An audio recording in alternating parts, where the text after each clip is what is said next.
On PC and mobiles, I will show you in a few moments how to join among US-Brazil Discord server. It's the same method on both PC and mobiles.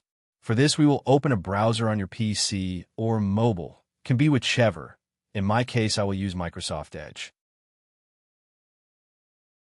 Now click on URL bar and type this URL to be able to join this Discord server.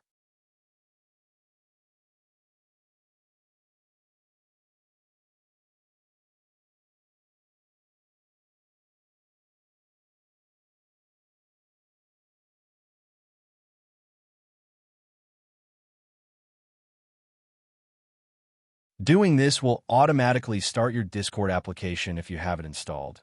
Then click Join, and you will have access to the Discord server.